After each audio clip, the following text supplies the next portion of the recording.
बहुत समय पहले की बात है। किशनपुर गांव में रमेश नाम का एक गरीब लकड़हारा रहता था। वह बहुत मेहनती व ईमानदार था। रमेश प्रतिदिन जंगल जाता और वहां से लकड़ी काटकर उन्हें बाजार में बेचता था। लकड़ी काटकर जो धन मिलता था उसी से उसका गुजारा चलता था। सुनो जी, तुम कोई और काम क्यों नहीं करते हो? इससे हमारा सही से गुजारा नहीं होता है। क्या करूं? भाग्यवान कोई और काम भी तो नहीं मिल रहा है। अगले दिन रमेश लकड़ी खोजते खोजते घने जंगल में पहुंच जाता है। तभी उसे रास्ते में किसी की पुकारने की आवाज सुनाई देती है। रमेश पास जाके देखता है तो उसे एक जलपरी दिखाई देती है। कृपया मेरी मदद करो, मैं बहुत दिन से बीमार हूँ। लेकिन मैं भला तुम्हारी मदद कैसे कर सकता हूँ? तुम तो एक जलपरी हो। इसी जंगल कुछ मील दूर एक गुफा है। उस गुफा के अंदर एक जादुई गुलाब के फूल है। उसे लाकर मुझे दे दो, जिससे मैं ठीक हो जाऊंगी।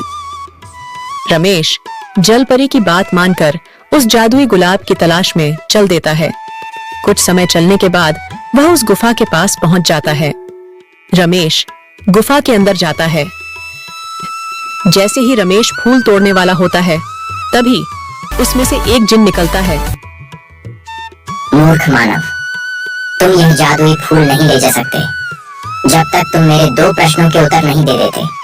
यदि तुमने मेरे दोनों प्रश्न के उत्तर सही दिए तो तुम यह फूल ले जा सकते हो। यदि तुमने एक भी प्रश्न के उत्तर गलत दिए तो मैं तुझे खा जाऊंगा। ठीक है, पूछो अपने प्रश्न। पहला प्रश्न, वह कौन है जिसके पास कभी तो दर्जन कपड़े होते हैं और कभी एक भी नहीं होता है? वॉशिंग मशीन है। कभी इसके पास ढेर कपड़े होते हैं और कभी एक भी नहीं होते। बिल्कुल सही उत्तर।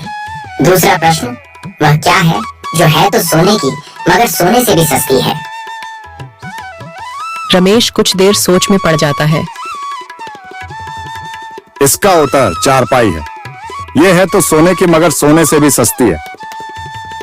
तुमने मेरे सभी प्रश्नों के उत्तर सही दिए हैं। अब तुम यह फूल ले जा सकते हो। यह कहकर जिन वहां से चला जाता है। रमेश फूल लेकर सीधे जलपरी के पास जाता है। जलपरी ओ जलपरी, लो अपना जादुई फूल। जलपरी रमेश को मदद के बदले में उसे सोने के उपहार देती है और वहां से चली जाती है। रमेश उन सोने के सिक्कों से अमीर हो जाता है। फिर वह अपना जीवन हंसी खुशी से गुजारने लगता है।